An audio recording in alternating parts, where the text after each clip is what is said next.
El tema de la violencia y el tema del posconflicto son temas que preocupan a la sociedad colombiana, dado que llevamos muchísimos años viviendo la violencia directa, la violencia que ha hecho tanto daño a la población, a la nación. Y en estos últimos tiempos también se ha hablado mucho del posconflicto, sobre todo después de los diálogos y de las conversaciones con las guerrillas. También es un tema que nos preocupa porque hay que aprender y hay que saber cómo vivir y cómo hacer todo esto del posconflicto. Entonces, dado esto, mi motivación nuevamente desde el área de estudio que yo manejo, que es la comunicación, traté de hacer una relación entre esos dos temas, la violencia y el posconflicto con la comunicación, cómo se relacionan unos con otros. Y pues el marco de estudio fue el pensador Johan Galtung, un sociólogo noruego que se dedica a estudiar el conflicto y la violencia. Johan Galtung es un sociólogo noruego y además hace un análisis interesante sobre el tema de la violencia. Él inicia, o su motivación inicial es la paz, se pregunta y se preocupa por la paz. Y estudiando la paz se da cuenta de que para poder estudiar la paz también hay que hablar de violencia. Y al hablar de violencia se da cuenta de que la violencia es apenas uno de los elementos de los conflictos. Entonces se dedica a estudiar el conflicto. Y él dice que los conflictos tienen tres elementos.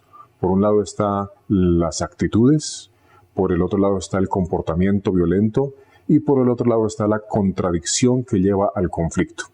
Entonces esos tres elementos se los analiza y nos hace ver que la violencia es apenas una de las tres aristas, uno de los tres ángulos del triángulo, y que muchas veces nos fijamos mucho en la violencia, olvidando que en el fondo hay unas actitudes violentas, unos pensamientos violentos, unas predisposiciones violentas, y que también del otro lado del triángulo encontramos entonces contradicciones. Entonces no hay que estudiar solamente la violencia como tal, sino hay que estudiar también lo que hay detrás, las actitudes violentas y sobre todo las contradicciones, los conflictos no resueltos que llevan a la manifestación violenta. Tristan Matelar es un profesor de la Universidad de París II. Él dirigió la investigación que busca entender la relación entre medios de comunicación, violencia y posconflicto.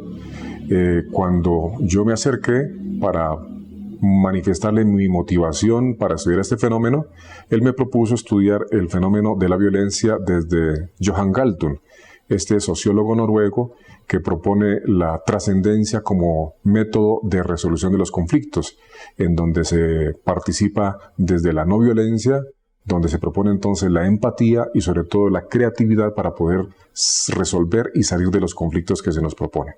Entonces agradezco a Tristan Matelar por el acompañamiento, la orientación y por el prólogo que escribió para el libro, sobre todo porque él supo orientar esta motivación para que se cristalizara en este libro que ahora ustedes pueden tener entre sus manos.